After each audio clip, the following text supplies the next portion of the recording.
What up, everybody? How you guys doing?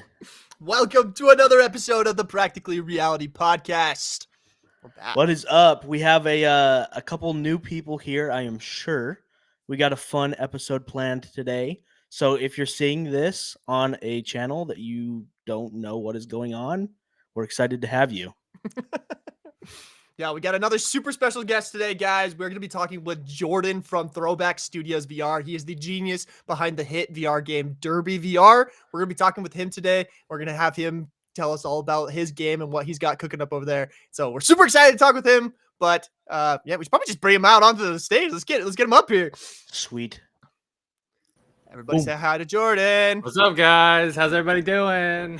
Woo! You guys might recognize him from, TikTok and whatnot. He's another one of the legendary VR marketers of our age. So, you probably recognize him. Thank you guys for having me on the podcast. I know I've been trolling in the comments and just lobbing in questions like as I am like working over here sometimes. So I appreciate you being able to come on and actually finally, get a word in with you guys. Actually talk about things. Hey, we just appreciate that the chat isn't always just, hey, give me free star coins. That's like, So. I was going to ask, like, when do I start getting free stuff from you guys? But... I'll hook you up. No.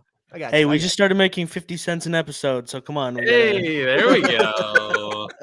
We're rolling in it now. Nice. Give us a little bit now. Well, awesome. So, guys, this is Jordan. So if you guys have any questions that you want Jordan to answer while we've got him on the podcast today, be sure to leave them down in the live chat, guys, so we can make sure that we get to them. But we are going to do our typical stuff, which we usually start out this podcast with talking about some gaming wins and gaming losses for the last week. And Jordan, did you come prepared? I did not come prepared with games. That's all right. Hey, tech, gaming and tech. It doesn't matter. We'll take it. Okay, so I have a couple that I'm really interested in right now. I've been really focused on VR video, and I kind of think of VR as like social animation, and so I've been really interested in animated stuff right now. One is Flow, which is an Oscar-nominated film made entirely in Blender. Oh, that's cool. So Open source, baby. I think that's a big win. I'm excited to see if a Blender-made movie can win an Oscar. I think that would be a huge moment for animation and also kind of like VR adjacent, as we probably all use Blender. Win or lose on Disney Plus. I'm really loving it. It's like really deep storytelling around 3D animated characters. And then I love this one. And it feels like a thing that could be a VR game. Is this animated short film from 2001 called Rocks. It's this really silly, goofy story of these rocks that are like buddies with each other. And so those are my three. Sorry that it's not maybe up to date or current necessarily or games. We'll take it. Those are mine that I'm really like crazy about right now. Now, the animation thing is really interesting because I've actually been looking into something similar. Yeah. Have you heard of the YouTube channel Russian Badger? No. Okay, so I think I have. He does a really interesting setup where his videos where he uses a motion capture suit to animate characters, and he does like this entire thing with it. But he's like, "Oh, this cost me $30,000," and I've been looking at it. I'm like, I know for a fact I can do 90% of what you're trying to do with Unity and a VR headset. Yeah. So like that's been one of my obsessions lately is like trying to figure out how to do like stuff like that, motion capture and whatnot without the expensive rigs that are necessary. So yeah, that's cool. I like it. I've seen an interesting one lately. Somebody that I'm connected with made a motion capture software using Snapchat's augmented reality filters because it does a really good body tracking and body segmentation. Whoa. So she created an entire way for you to create mocap only using your phone. It tracks using Snapchat's technology. So wow, it's pretty cool. And it's super cheap. I think it's free to use. That's crazy. Like, yeah. I didn't look into that more because that's interesting to me. Yeah. That kind of stuff too. So cool. Well, Declan, what's your win for the week or loss? Do what you do. My win for the week. So last week we talked about Riot Games and their decision to remove Hextech chests. Well, we trolled them and spammed them enough in all of the chats in every single comment section of every post they made on any network about the chests, and they are bringing them back next week. And as a sorry, they are going to decrease the price of all champions inside of the video game by 50% from here on out. So they're That's cool. back, and they are going to make the game more accessible to people who are starting and playing for the first time. So that is Hey, a huge one. the power of chat, boys. Spam hard enough and we might listen to you. Yeah. Please don't start spamming the chat. We already have Donkey spamming saying, please play Phasmophobia. Donkey is a regular, and he says 3 words. PLS, play Phasmophobia. And like I'm determined not to play Phasmophobia just because of the spam. So opposite effect maybe. Perchance. I don't know. All right. And then my loss, I guess. I'm sure you're going to cover the one that I was thinking about. I found another one. Okay, all right. I really like Wizards of the Coast, Dungeons and Dragons. People know we've talked about it. They just announced that they just canceled a large budget video game that they were planning on making that was to the scale of Baldur's Gate 3. Whoa. They just canceled it this week. So, and Wizards of the Coast is owned by Mattel, and Mattel has been doing really bad too. So, that is all kind of, coming from the same place. They're just struggling right now pretty bad. But Mattel is the same company that owns Barbie, right? Yeah, exactly. So they have the Barbieverse and like all those Transformers. They're talking about like Dungeons and Dragons. They're talking about releasing source books for like the Transformers universe and stuff in the next update. So all of that is all part of Wizards of the Coast, and Magic the Gathering is that as well. But I guess Magic is probably the thing that's making the most money, and then Dungeons and Dragons is losing money because they've done some stupid stuff over the last little bit. But yeah, Wizards just canceled a pretty big, high budget game like Baldur's Gate 3. So that's a bummer. That is a bummer. Dang. Baldur's Gate 3 is a huge success. So. Baldur's Gate 3 is crazy to me because that's not my typical game, but I can respect it for what it is. Yeah. And I'm amazed at like the what do they call it? Emergent gameplay. Yeah. That style of game. Like I feel like that would be hard. I don't know. I look at it from a developer's perspective and I'm always like, how did they do that? But I got mad respect for it. It's pretty cool. Yeah. And it's also our new trademark, Gooner-worthy, as far as we were talking last week. Jordan, how much brain rot are you subscribed to, my guy? That might be a little outside my just don't ask questions. Just it's gonna be better if you don't. All right. Well, okay. So for my win of the week, Disney just announced that Kathleen Kennedy, who is over the LucasArts division of Disney, is going to be stepping down later this year. So, okay. The reason that I feel like this is a big win is Kathleen Kennedy, because she's over Star Wars. She's basically the head honcho over Star Wars and stuff. She has been very, very like tight about what gets approved as far as like Star Wars video games. And so I'm hoping this turns into a win. I'm hoping that the next person who steps into her place will be more open to more companies taking on the Star Wars IP and making video games from it. Because it's been a hot minute, in my opinion, since we've seen a really good Star Wars game, and it's such a good IP. I'm such a Star Wars nerd, but like, Same. That's what I want. That's what I want to see, and I'm hoping it turns into a win. So. That was kind of one thing that I thought was a big win, is we might see some new Star Wars games if we get the right person put into the Star Wars seat. So that's the win for the week. And then for the loss, Declan, I think you know exactly what I'm going to talk about. Sadly. The Wonder Woman game, Warner Brothers Games shut down. What was it? 3 studios? Yeah, Monolith Studios, whatever the studio that made Multiverses was, and then a bunch of their people at their game studio.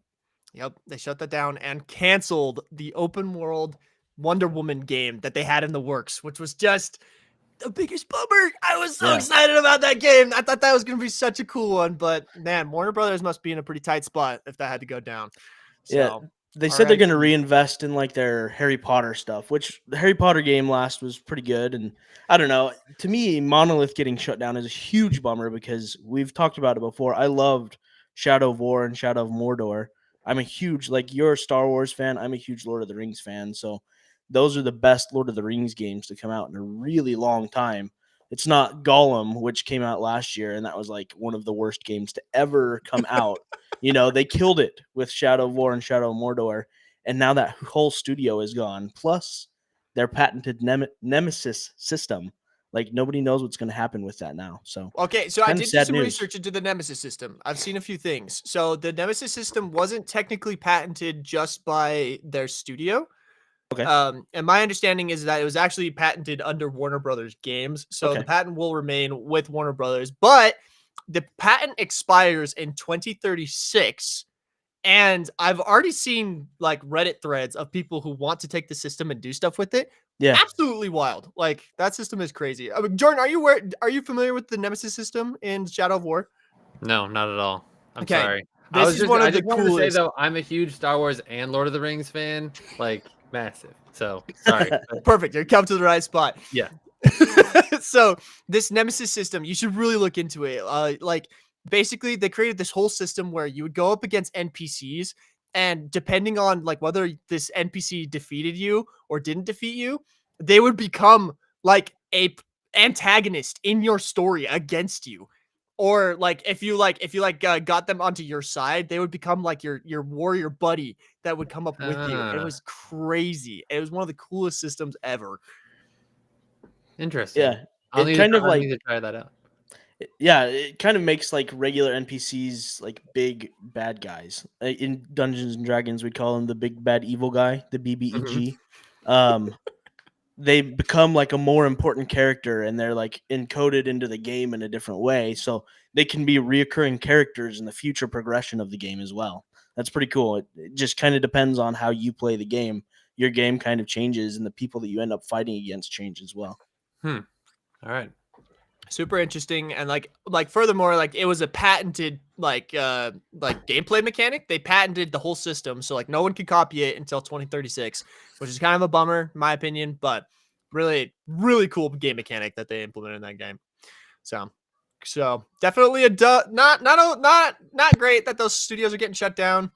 But I don't know. We'll see what Warner Brother Games cooks up in this next couple of years, because I've heard rumors, but again, it's only a rumor. We'll see what actually becomes a reality here soon. Well, so we've got Jordan here on the podcast with us today, guys. And Jordan, you just got to tell your story, bro. Like, you got to let these people know how it is you got, because you've told me your story before, but I would love to have you like just tell everyone, get them caught up to how it is you got to where you're at. Yeah. That's cool. All right. So I grew up just loving baseball, playing baseball my whole life. My neighborhood had this neighborhood park that I just spent all my days at as a kid. Ended up being good enough at baseball to play baseball at Stanford. I was a pitcher. And then kind of as my career was ending, I was taking these game design classes at Stanford. They're happening at the same time as my baseball games on Tuesday nights, and I was failing the class as sound design and musical gaming. And Poppy, our professor, she told me, she was like, Jordan, I know you're failing the class. I know you could do well, but if you make a VR video game for your final project, I will give you an A in the class. And so I was like, don't know how to make a VR game. Don't know how to make anything in VR. I've never used it. And I don't know how to, really make a video game yet. That's why I'm taking the class. So I went to the VR lab at Stanford, and there was this guy there, Cody, who was like, oh, I built the lab and I've built video games, and I built, I know VR like the back of my hand. I'll help you make this game. And I was like, nice. Made the game, got the A, and Cody was like, we were fast friends, instant, really good friends. And he said, I'm working at this company called Striver, which is a VR training company. And he's like, you should come be the first employee. And if you guys don't know Striver was initially called Striver Labs. It was this VR training company for the NFL, NCAA. It basically let you relive practice in VR from like earlier that day. Cool. And I was the first employee there. We grew super fast. Like the seed round of financing was like covered by like the New York Times. Like we were like, at the time, like 2015, 2016, like VR was the thing. Like when I went home for like Christmas break, Christmas vacation, people were like, I know your company. And we were like working out of like a garage in Menlo Park. And it was like 3 people. So I just like got into VR very early, and then kind of got disillusioned with it. And then during COVID in 2021, Cody and I were saying, and we're gonna fast forward quite a bit so we can get to kind of the how we got to this point. We were like, okay, there's gonna be this future where we're seeing these asynchronous videos that are captured from live networks, and you're seeing them on Twitch. You're seeing them, really on Twitch, and they're being proliferated across YouTube, Instagram, TikTok, and we should really try to create a live network where we capture the best clips, and we can build a huge network out of the videos from that live network. At first, so our company was not originally Throwback Studios. It was originally called Receipts, like the thing you get after like you pay at the cashier. Right. Okay. Not a good name for a company. But it was kind of built off of like you brought the receipts, right? And we had built this app it allowed you to live stream your messaging with your buddies. And you would live stream your chat. And it was like during COVID. And so like you didn't want to get on the phone or whatever, and you're all just on the couch. And so, and at the end of the chat, it would print out, or it would kind of like algorithmically capture the best part of the chat, and then it would give it to you, and you could post it across social media, which at the time, a lot of iMessage chats were like going viral on TikTok of these screenshots that were kind of reanimated. Didn't work. It was fun, but it didn't really work. And so we said, okay, let's try something else. And we had this really great moment where Cody and I, we just needed a break. It's not fun when something doesn't work. And so we just kind of needed some time off. And we were at this hotel down in Los Angeles with our families. And one of the kids was throwing limes across this golf course off of the hotel. And he said to me, he's like, Jordan, I bet you I could throw the lime farther than you, which, not to brag, I was pretty good at throwing. So I was like, that's a dumb bet. And I was like, what do you want to bet? And he was like, a bag of Skittles. And so we start betting. And Cody turns to me as we're doing this, and it's just the stupidest thing. We're having a big laugh. And he says, this is what we should build. We should take, what if you could do a stupid activity with your stupid friends and make stupid bets with each other? That was like, he was like, that would be really fun to do if we could do that in VR, because we're together here now, but we can't do that when we're working because you're in Washington, I'm in Oregon. So I said, yeah, we should. So that was like August, September of 2022. No, 2023. 2020. No, 2022.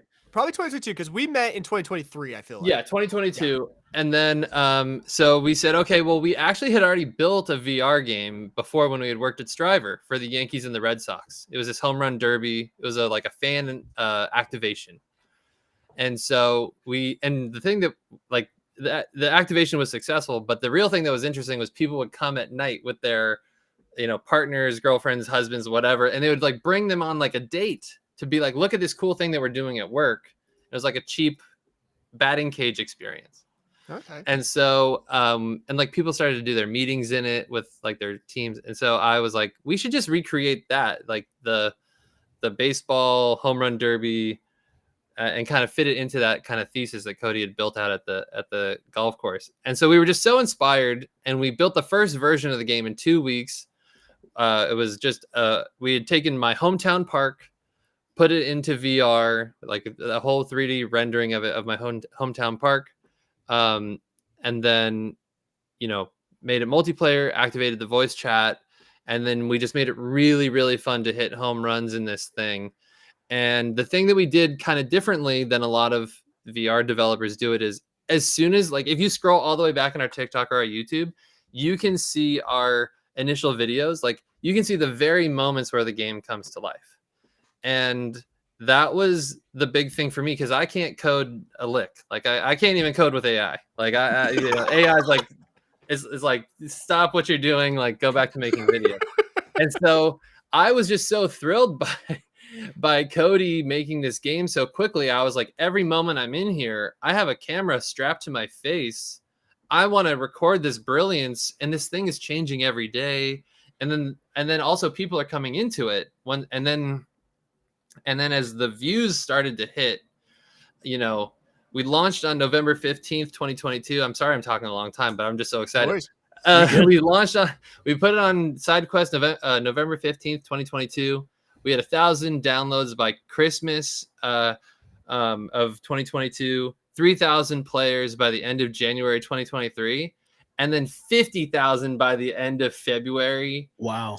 2023. So like we like grew and just like took off. What sparked that? Like, was it like a post or something that went viral? Was there anything that like helped that thing just go crazy like that? Or it was the TikTok, really.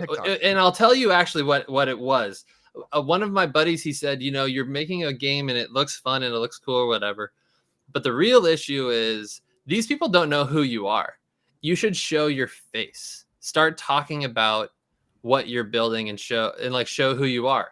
Because he was like, a lot of devs they don't reveal who they are. They just talk about like, I'm making this thing or whatever. And so kind of personify the brand and who you are as the creator of the game. And that was like a really big catalyst because people were like, oh, like this isn't just a VR, I'm not just watching like VR generated videos of like these moments that are captured in this game. I'm seeing this person and really these two people create this game, day after day after day. And so that was a really big catalyst for us. The other one, and then in April 6th of 2023, I was at a sushi restaurant and I was editing a video and posting it like right as we were being seated. And like I opened my phone back up at like the end of the dinner and it got like 1 million views over the course of the dinner. I think it sits at like 4.6 million views now. And like crazy. that was like the craziest like bill I'd ever seen from like a server from like our server providers. But that was really the eye-opening moment, I think, for me, where I was like, oh, like all the hypotheses that we had of like, can we make a game that's fun? Can we get other people to play it? Can we have an addicting and exciting activity to do every single day? And then can people get engaged by the videos? And can they connect with it, whether they have a headset or not? And to me, that level of scale of one video, like that's more powerful to me than like however many headsets have sold, because like there are so many more eyeballs on flat screens than like eyeballs you can capture on curved lenses. And like if you can capture the flat screen audience and their entertainment, you'll have a business for life. So that was huge. I'm gonna stop talking now. No, that's really cool, because this is a perspective I think you and I share uniquely, Jordan, is that like the audience isn't just who's in the headset. It's everyone out there. As long as you can capture their attention, they're technically a customer. And I think, I mean, I would love to get your thoughts on like where VR is at right now, what you feel like it needs, what it's lacking. Like, because I think we both have kind of some opinions. Where is it right now? I think it's interesting. I think one thing as an audience that you have to address is like Garrett and I can't be totally vocal. I think Garrett's a little bit more cavalier in his vocalness. I think that we're in a position where we have extreme platform risks as developers. And if you talk to people who want to work for you, people who want to invest, people who, are just interested in the space, the number one thing that people will ask is, how is this not a really risky business? Because you're reliant on Meta to distribute headsets and an app store that you are then reliant on them to distribute those two things. If they stop distributing and selling new headsets, if they stop distributing your game on the store, those are detrimental, crises for your business.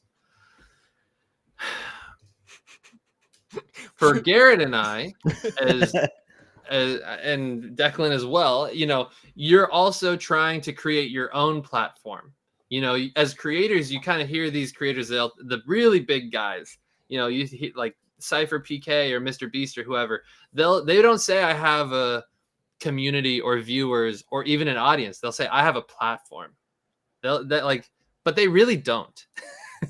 Like they are reliant on these platforms to push their content out to the audience over and over and over again.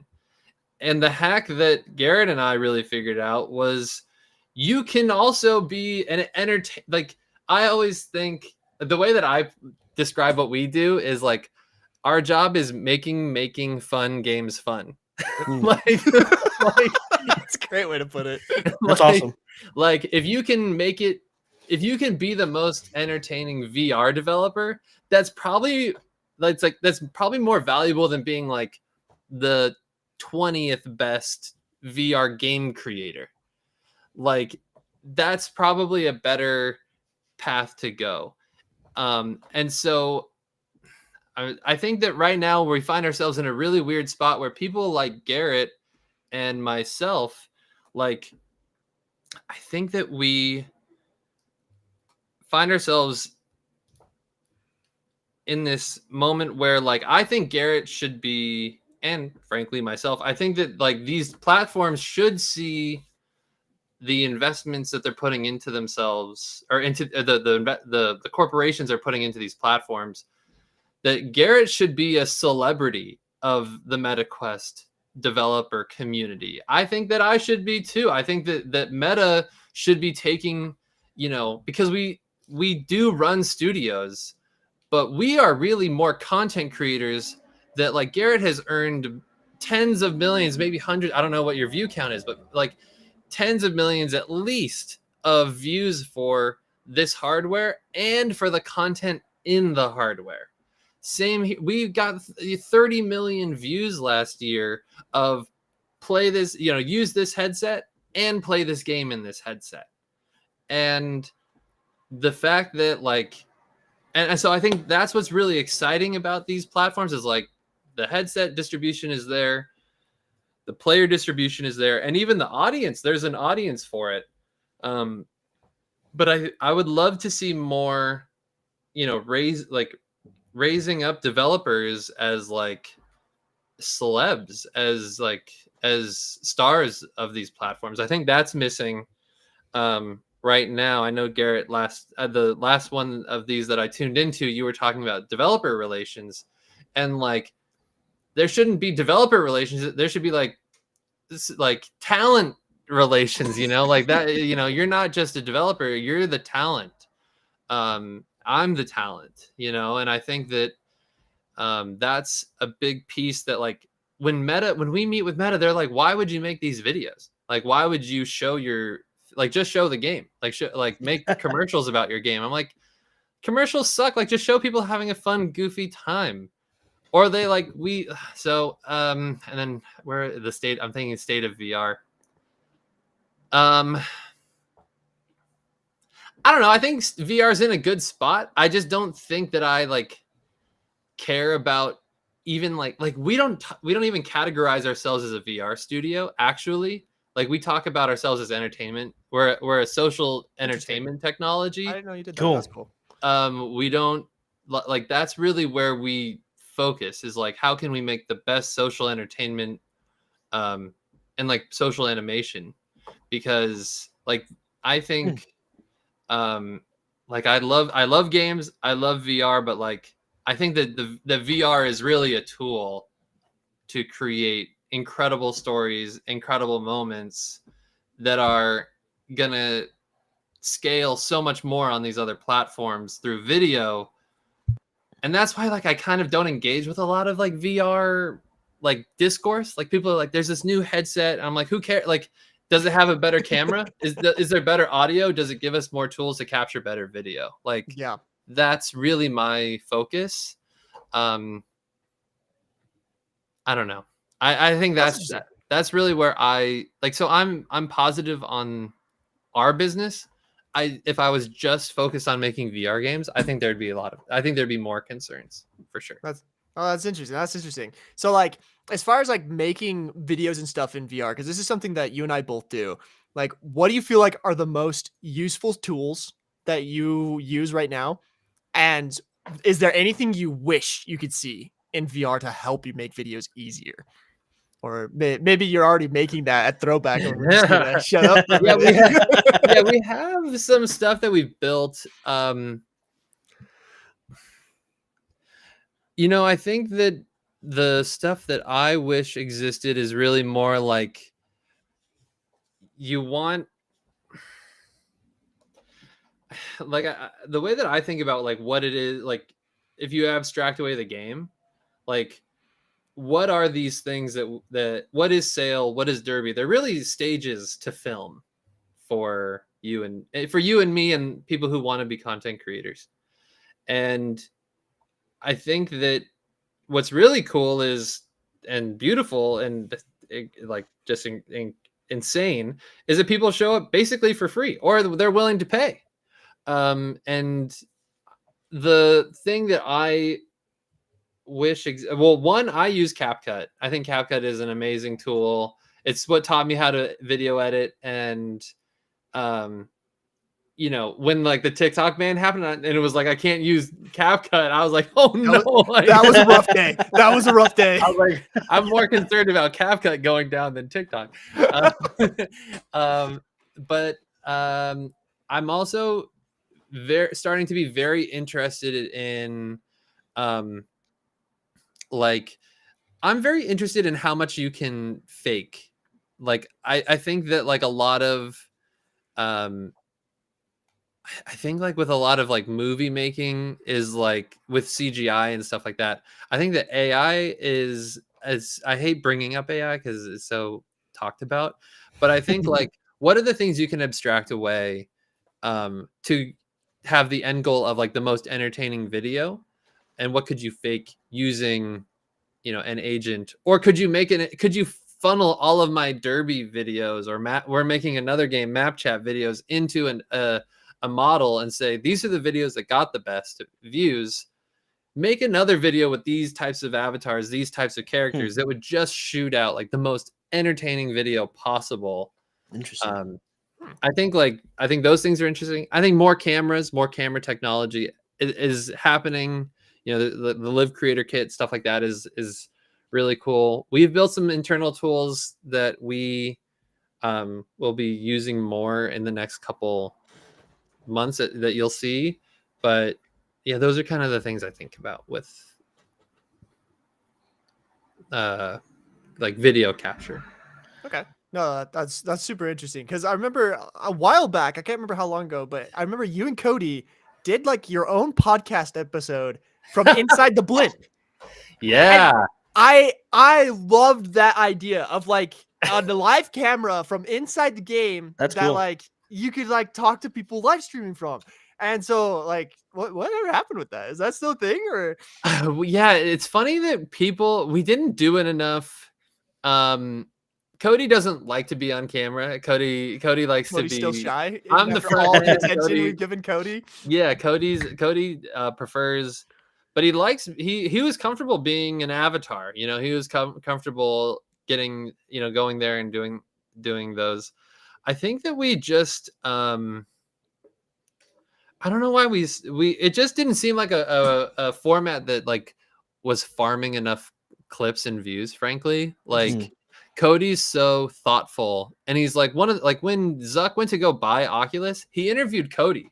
Like he went and like met with Cody at the lab at Stanford and was like, hey, should I like buy this for $1 billion or whatever it was? And so Cody is just like, he's just so smart. And I think if it's funny, a lot of people have asked about this recently. I think that we need to probably get back into it. We just need to like be hyper focused on, the clip. Like I always people talk about games are a hits based business, which I think most things are a hits-based business, but I think especially like our businesses are like clips-based businesses. Like you got to get these great, gotta get the incredible thing to clips. get people in. Yeah. Yeah. No, that's a good way of putting it. That's really interesting.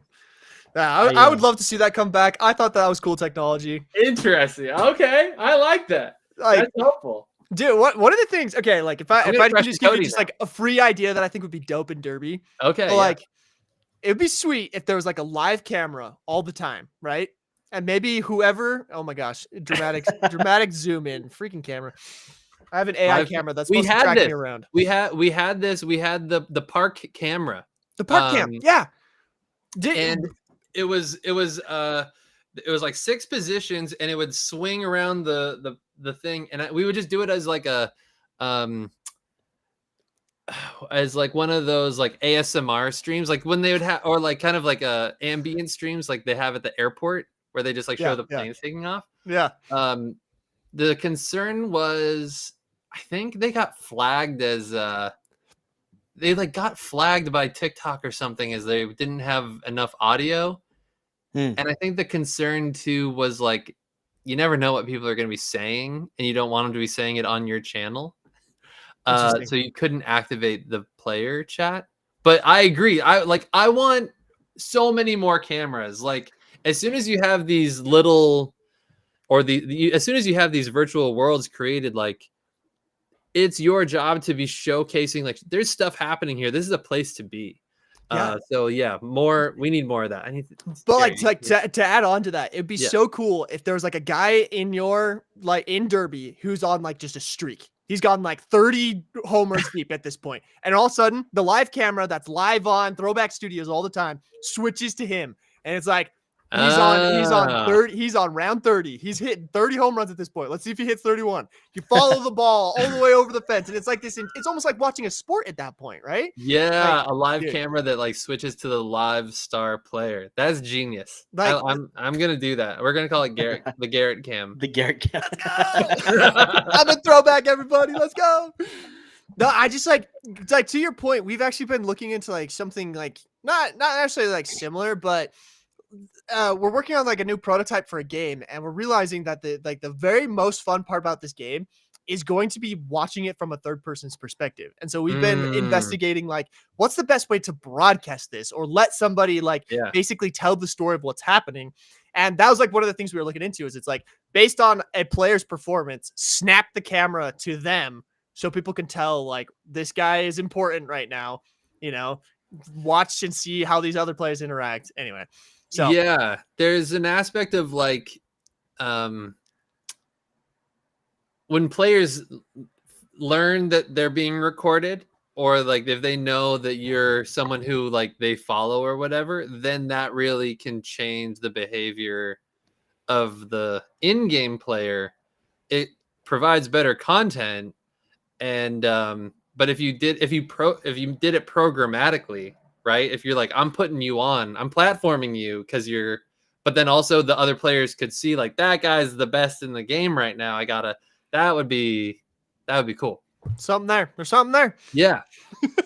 I like that. I've got a question for you. Yeah. So with like, I guess making the video recording inside of your game such an emphasis, were you inspired by other games? Like one of the ones that comes to mind for me, and one of the experiences that I think kind of pioneered that concept was VR chat, right? Like Garrett and I talk about games that kind of inspire mechanics, like Gorilla Tag, not really a game, but their movement system is like something that's important in VR. I feel like VR chat to me is kind of like a weird platformer game, but it kind of pioneered the idea of content creators inside of VR. So like, did you ever try that out? Were you inspired by it, or did you just come up with that all on your own too? No, I had not watched any VR videos, I think. I'm like the worst. I'm the worst on this. The thing that really inspired us, and Garrett probably does this too, like the thing that's really beautiful about what we can do with video is you don't actually have to take a lot of risk if you take inspiration from things that have already worked. So for us, actually, the first video on our TikTok was inspired by this account, and I have it saved. and I can send you the link after, but it's this woman, and it's like the Shrek soundtrack is playing in the background. It's supposed to like line up with someone hitting something, and this woman has a metal baseball bat, a tennis ball, and there's a dog, and she throws the tennis ball up to herself.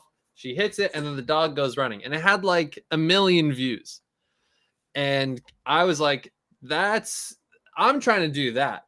Like, if I could do that in VR, if I could recreate this video in VR, then I know that it has the potential to get this many views and then bring in this many players and this much, whatever, versus like, let me try to come up with a whole new thing that like, and I think also part of what has led to our content success is like, it is based more on reality or like things happening in the real world versus things that are happening in virtual reality. Gotcha. So there's more of like a ground level understanding of the content versus like, I'm asking you up front to suspend your disbelief, which like a large portion of people just don't want to do. Like, a lot of people can't even watch a movie without like knowing what the plot is at the very beginning, Yeah. So I think that's really where I get more inspiration, is from like, is there a baseball video or some physics-based video that you could recreate in VR with millions of views? That's a better format, in my opinion. That's really cool. I just ask about VR chat. I know that's been like people like the Tuesday Newsday guy that Garrett and I used to watch in college. VR. Yeah, through VR. Like, that was a big thing for his platform, was when they had that selfie camera for the first time inside of VR chat, and he was able to record himself inside of VR chat and like go around and show people these different spaces. And it was just interesting that like that to me is kind of the pioneer for content creation that way and that style inside of VR. And it's really cool to see like you adapt that in a different way than what VR chat was doing. And I did want to throw out, if you're interested in like using virtual reality for animation and stuff, you should look at the documentary We Met in Virtual Reality. I think it's on HBO Max. It's about VR chat and about the communities, but the entire documentary itself is recorded inside of VR. They don't interview a person, like a real person. The entire thing is recorded with cameras inside of VR chat. So that's cool. Just another cool example of like the use of that medium to create interesting content and encourage content creation. So, and thank you for the compliment. I appreciate it too. Thank you. Yeah. No, it's funny that you said that you get your inspiration from other sources, because that's literally my whole bread box thing, where I put my eyes on top of the Xbox, actually came from another like realm. There's a guy called Habitual Line Crosser who does military news, but he does the same thing. He puts his eyes over like F-16s and F-32s and has them talk to each other. And I watched it and I was like, hey, I'm going to try that with gaming news. And now that's like my entire channel, awesome. right? It's so funny. Like, that's funny that like you have the same ideas I have, where it's like, get inspiration from other places and then use that with the platform you have. Cause it works. It works. Like it does. Right? So, and it's like it's de-risking for you as a content creator. But then also what I find too is that if the content performs well, then it de-risks the game that you're making. And so like what we always talk about is like, based off of the content, you should be bending the game to what the content is asking for. That's like why the gravity is or like the physics are the way it is in Derby, or like why we designed, like we talk about designing for density. Like, why is it a hitting range? Is because it's really dense. Like, you're going to walk by other players. You're going to talk to each other. Is like, those things are content informed, not like game design informed. Cool. That's a completely different way of making a video game that I've never thought of before. Like, I've always been very heavy on game design, but I mean, in virtual reality, that does make sense. And like, just social gaming in general right now, we're running into kind of a weird place in the video game industry. Yeah. Where like with esports, I feel like a lot of people designed for esports where like the video game was the content, right? Yeah. But not mimicking the content with the video game. Like, that's just a completely different design that I don't think has been very well explored. And like in an area where content creators and like live streamers and people are kind of looking for more genuine connections with the creators that they're following. Yeah. That just is such an interesting way to bring creators and community together again through things like video games, instead of kind of honestly having the video game be the barrier, if that makes sense. So yeah, I mean, like VR, like I'm sure Garrett experiences this too. Like the way that we do it is like we go into the game and the players, I mean, now we have like 250,000 followers across our channels, and like the players know my voice. And Yeah. so like there's this aspect of like, and you see it in fan lobbies too, and with like VR live streams, is like there's the parasocial relationship of like, I know this person through this content, then I'm in the stream, and then I'm going to jump kind of into this virtual thing, and I'm going to meet them in the game. Yeah. But there's this added layer with Garrett and I where like also, and Declan, you as well, if you do this, but like there's the aspect of like those powerful dynamics. And then also like you're in Garrett's imagination. Like you're in my like you're in my head, and like this world that I've created, which I think is such a complex new emotional experience for like an internet person, that I think is so powerful, and dangerous too. But I think that that's really where like if you can manage it well, if you can not be overwhelmed by being overwhelmed by players, Yeah. and if you can turn that into really engaging, entertaining moments, it has the potential to entertain millions of people. Yeah, and that's probably why Meta doesn't see it as valuable yet, because it is so like new and transformative. I feel like they're still very tuned into traditional like developer and store relationships, where I mean, let's be honest, like I'm a developer, Garrett's a developer. I know you're not necessarily a developer, but you're involved in the development process of the game, right?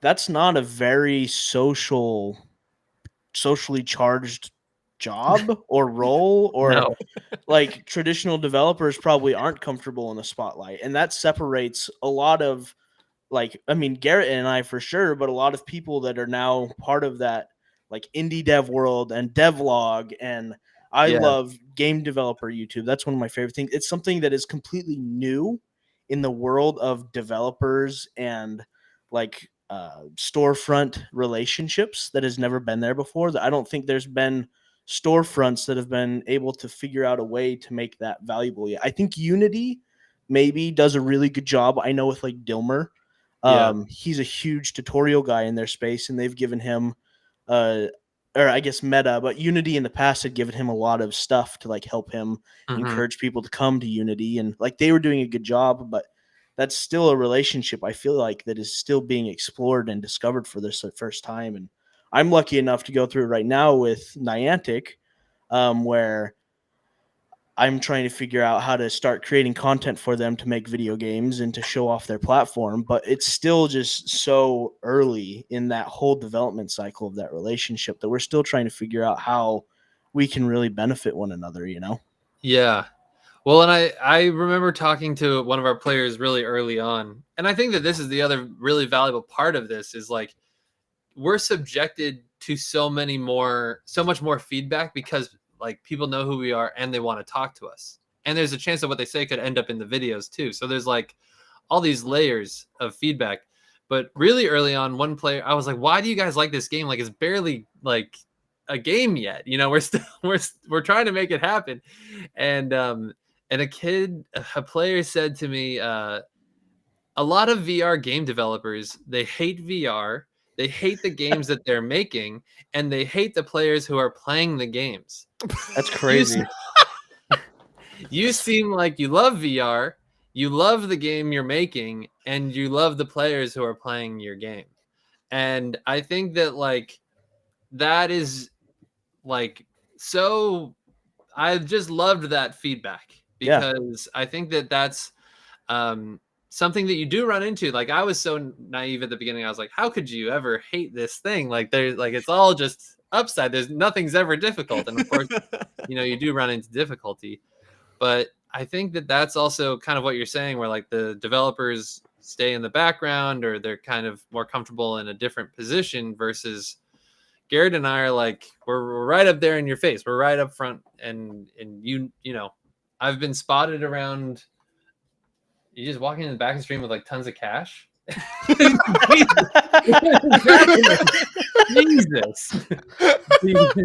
That's the other upside of it, right? Yeah, the cash. Freaking cash parade over here in the background. And so but like I think also there is the like when I've walked around the lake over here by my house, I like get recognized. That there is another aspect to it of like, oh, you're Throwback, you're Jordan, you make Derby, you make Map Chat, you make these other things. So there is that aspect of, are you ready for that? And obviously there's also that concern of like, you don't want to be fame-ish. Like you want the power that you get fame. Like fame is a necessary thing right now for Garrett and I to get the distribution for our games, to help our businesses, to help provide for people. And like you don't want to be caught in that like in between moment. So I think that's a big worry for us, is like, how do you cut through to the mainstream? How do you not just be this kind of like segmented into a specific group? Yeah. That's cool. That's super interesting. Well, Jordan, I know you got to go at exactly 2 on the dot, right? Yeah. So let's chat. If you guys have any questions for Jordan, we'd love to see them. If you guys got any for him right now, put them in the chat right now. But we're gonna wrap this up a little bit with our game suggestions, some recommendations from everyone.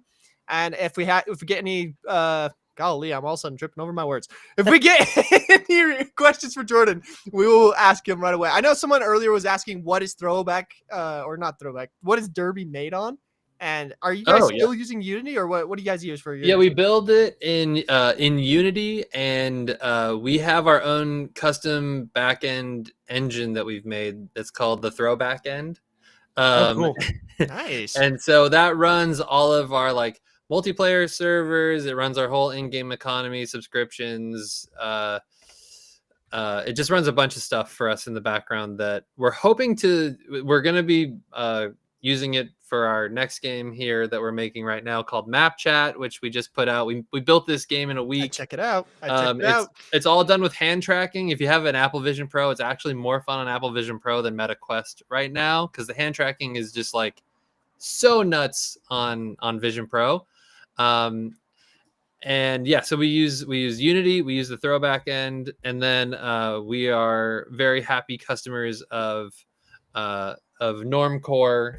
We love Max and the team over there, and our servers I don't think have shut off for a long time. We have players playing 24/7 all over the world. We love Normcore at SailVR too. That's be the standard. Yeah, so that's cool. That's kind of how it runs. Yeah. Nice. We got General Milo asking, Sail collab when? I would love that. We need some more differentiation. We had a really we need some Sail merch in Derby. We had this really great piece of feedback where the guy, this one of our players, Real Banana Man VR, shout out to him. He was like, we didn't get into Derby because of the baseball. We got into it because of the goofiness, and we need more goofy socializing. He said the Blimp Club, the Blimp where we do the podcast. He's like, you need more of that, less of the baseball. So I think we need more. We need a sword, bat. We need a pirate hat for sure. I could see a bunch of stuff. We need an ocean map too. Like we need to be hitting home runs into the ocean. So we got summer coming up too. Like you're hitting on the beach out into the ocean, and there's a sail pirate ship out there that I can see all sorts of stuff going on. Dude, I'm so down. What I'm thinking right now is in SailVR we have this one island that's right before the ice wall that marks the edge of our map. Yeah, I want to put a baseball bat and a baseball on there. If you can hit a baseball over the top of the ice wall, you get the exclusive blue derby hat in Sail VR. Let's make it happen. Cannonballs as baseballs would be a fun one. You got to have a sailboat that's floating around. If somebody hits it far enough, it sinks it. Yeah, Blows up. I would love to see it. That's freaking awesome. That would be great. Sweet. Well, cool. Well, yeah. Before you leave, can we get a video game recommendation from you? It can be either indie or AAA. Just one that you like that has inspired you. Guys, I am so sorry, but I don't like. I'm so focused on making the games. Like, No, you're good. I barely have time to play games. Garrett, I really loved the what was the plastic battleground game? Plastic Battleground. Their videos get so many views. Like, They're it's so insane. good. I love that. They have like one guy who keeps getting like tens of millions of views on his videos. It's crazy. That popped up for me the other day, and I was like, oh my God. That was just incredible to see the just the amount of people that it was reaching was so cool. I was really inspired by that. It was a overwhelming video experience, but it was it's intense. Like, you go into combat with the bro when you go into those videos, and I love it. Yeah, I was like, okay, I was getting like fashion tips in my previous video, and now I'm like at war. I was like, Cortez, get down! I love it so much. So I like that one. I want to give that one another suggestion, because I've been watching those videos, and I'm just like, I barely know what's going on here, but it seems to be doing great. Yeah. Plastic Battlegrounds, everybody. Highly recommended. Highly recommended from the Practically Reality podcast crew. Yeah. Garrett, how long did you work on Sail by yourself? Let's see. So I put out the first demo of Sail VR July 13th of 2020. Wow. And that was while I was a full-time student at university, and I was also working 3 jobs at the time. So I worked on it on basically all my spare time then. I started full-time on Sail in 2021. And then contracted a studio to help me get single player out, which we released in 2022. And then from 2022 to like mid 2023, I was solo again. So like, geez. I guess all told is like 2.5 of the 5 years I've been working on this. I was a solo dev ish.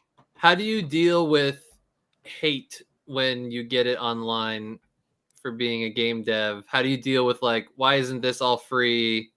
Why, how do you deal with that? I just straight up ask them. Like, one of the things people don't realize about, like, what most people think is that they can say whatever they want and there's gonna be no repercussions for it. Yeah. I oftentimes go straight to the comments and be like, hey, I'd love to talk to you more about this. Will you please send me an email so that we can talk about this further? And I've had a few people like actually reach out to me and explain to me, like, and I'm telling you, these people who are haters oftentimes will turn into like some of your biggest lovers. Yeah. If they see that you take the time to talk to them and understand their point of view on things. That's been my experience. Has been mine as well. I think that's been a big learning point for me, is like, how can you, like, part of it is teaching. Like, the last thing I'll say, like, the number one way that people find Throwback Studios is a search on YouTube. I got this like report from YouTube that was like, how do people find it's how to make a VR game. And so they're learning about they want to be devs. They want to learn how and they're watching our videos backwards. They're saying, oh, this is what it looked like at first, and here's what it looks like today. And so when they are bringing up, why does it cost money? It's like, it's an educational opportunity. So I've found that as well. And people are like, oh yeah, like, people are paying more money and the game is getting better. Like, that's like that. I actually noticed that. You're right. Guys, thank you so much. I really appreciate just being able to come on this show. And Garrett, I appreciate you a ton. The fact that I have your number and could just be like, there's someone else out there. Jordan and I text all the time, guys. It's so funny. I was so stoked when he texted me the map chat thing. I was like, yes, something new from Jordan. Let's go. Yeah. I did check it out. I would love to talk to you more about it, maybe offline sometime. Please. I'm excited for what you got coming, dude. Like, thanks, dude. You too. And Declan, it's so nice to meet you. And nice to meet you so much. Awesome. Sweet, man. Well, I'm gonna turn your camera off. I think Garrett and I are gonna end it, but thanks for coming on. It was a pleasure. Sounds good. Thanks, guys. Everybody go check out Throwback Studios. Thanks, guys. See ya. That was Awesome. fun. Yeah, if you Very guys insightful. he's so one of the things I love about Jordan more than anything is like he is not your typical developer. He is not your typical person in the VR space. And I think our conversation with him today really showed off like some of the cool things that he has found that like a developer guy like me would never have found, you know, like his whole thing where he was talking about like finding marketing in other places. Yeah. Nobody does that, you know? So I freaking love Jordan. He's awesome. You guys should definitely go check out his game. It's called Derby VR.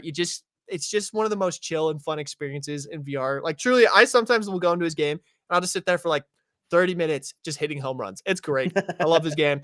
And he's like his guy Cody that he's working with, one of the most intelligent people on the earth. That's like awesome. Seriously, he's crazy. They're like a 2-man team. I was gonna ask him this. I didn't want to ask Frank. I wanted to ask if he's still a 2-man team, but anyway, awesome studio, awesome team. Love what they're doing. And they deserve all the success they've gotten because they've just worked their butts off. Like you know, when we asked him for a game recommendation, he's like, I'm just focused on getting the game. Like that is him, dude. He is just like he puts his nose to the grindstone and makes it happen. That's awesome. So well, definitely go check out Jordan, guys. It was inspiring for me because like you guys have been in content creation for a little bit now, and like I'm just getting started, right? So I have like in my brain, like I'm working on stuff to have a contract to make 2 YouTube videos in the next month, right? And they're educational things. But now I want to see like, all right, well, what works? Like, what have other people done?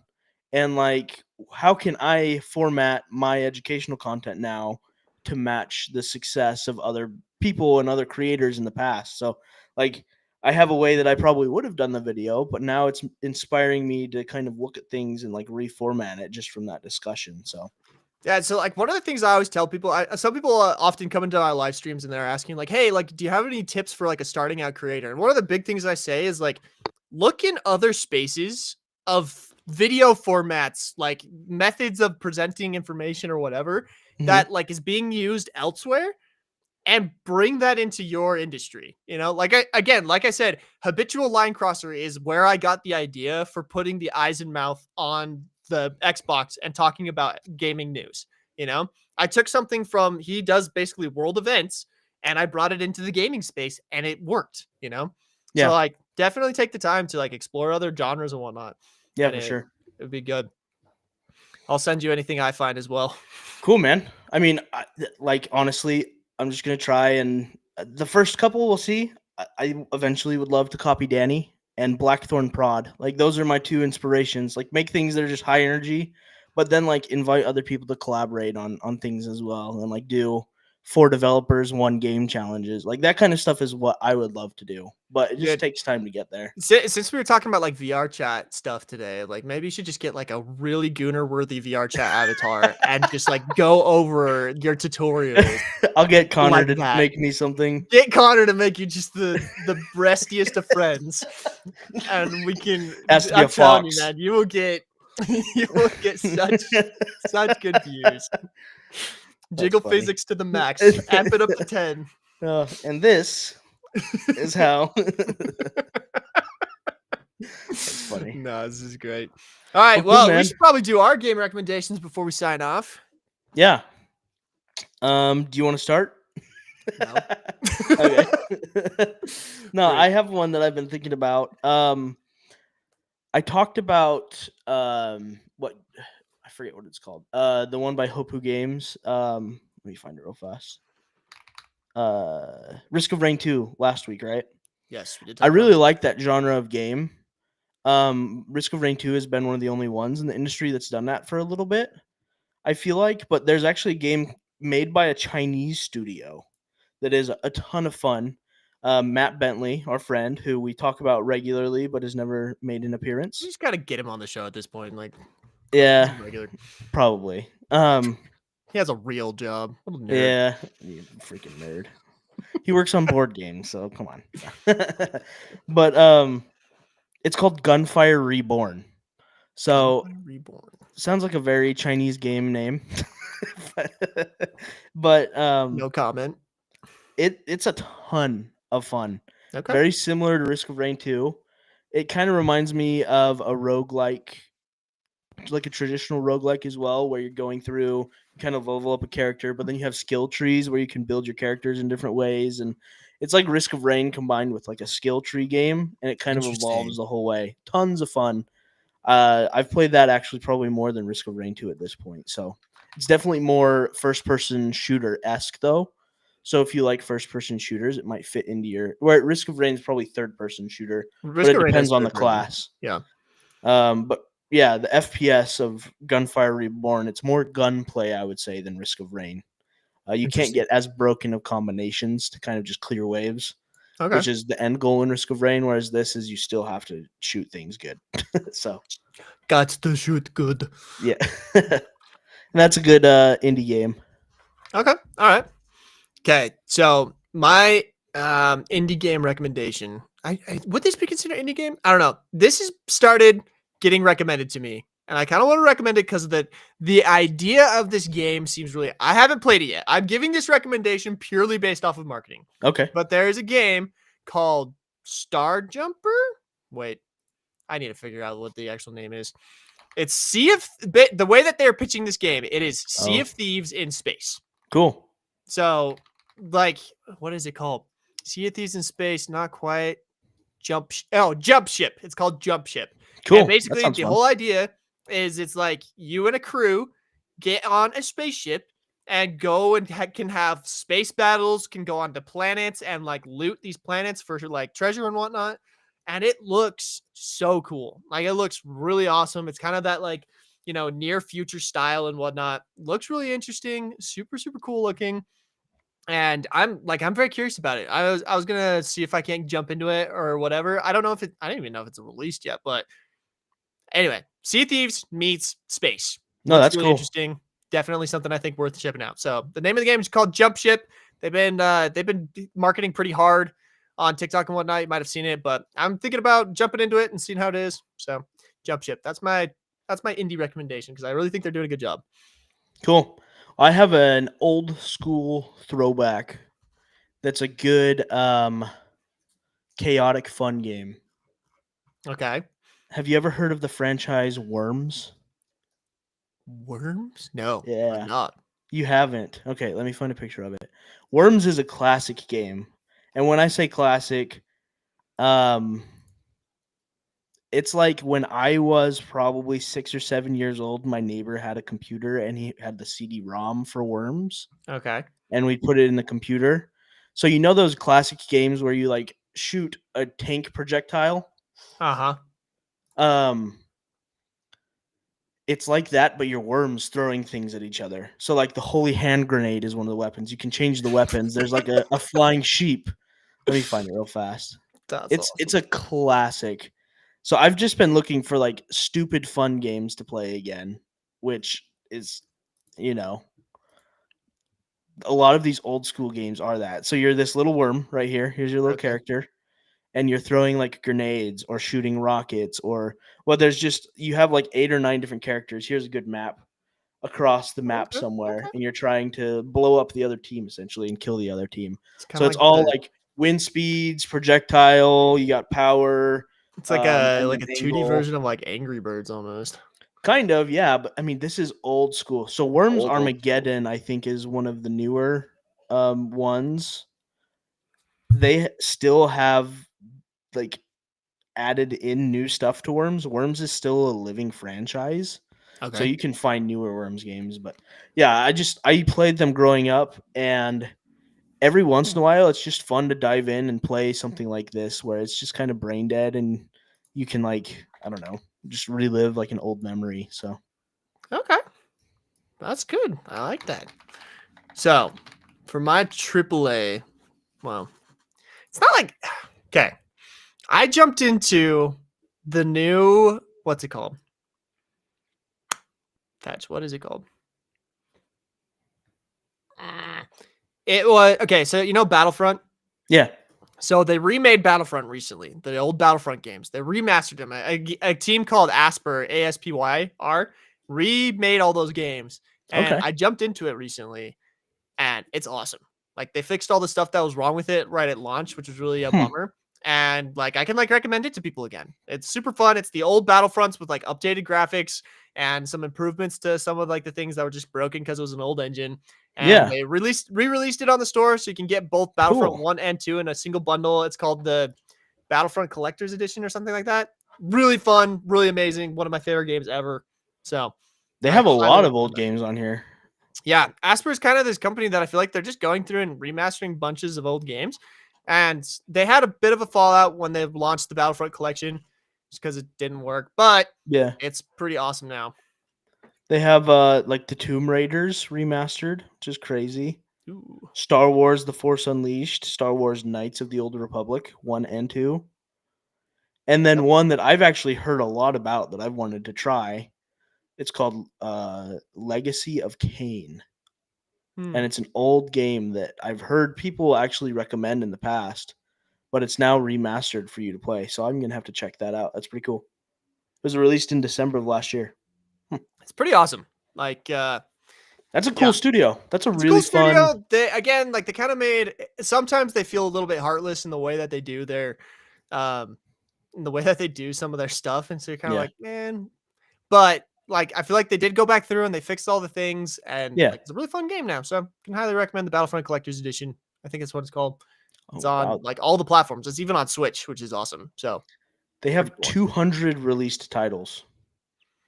Yeah, that's crazy. CJ Hart's asking, Declan, would you recommend Derby VR for someone who wants to chill and meet new friends? It's a great social experience, guys. Yes. It really is.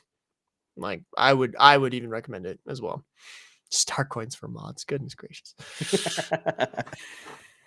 Awesome. Well, cool, guys. That was fun. That was a fun guest to have. We've had guests 2 weeks in a row, which is crazy that we didn't have any for like 4 months, and then all of a sudden we got 2 in a row. So next week will be a regular one. Yes. And then I believe the following week we are planning on having a guest again. That is kind of the plan right now. Maybe. On the March 12th, I'm going to have to move the podcast 1 day later. Okay. If we can, because I will be gone. That works for me too. It will be March 13th, but I will be gone. Nice. So typically, guys, you can catch us live every Wednesday at 1 p.m. Gosh, I'm like stumbling over words today. We go live every Wednesday at 1 p.m. Pacific time. If you don't catch us live, you can catch us on any of the podcast platforms, Spotify, Amazon, Apple Music, wherever. You can catch us in all those places. But if you haven't joined our Discord, come and check it out, guys. As part of the Gareth Gamer Discord, we have a little section for the podcast people. You can recommend topics, questions, anything like that. Would love to have you guys. Let's come in over there and be warned of the things that are going to happen in the future. But that is that's pretty much it for us, right? Nothing else for us. Oh, wait, General Milo shared Self-Aid Arcade on the podcast discussions page.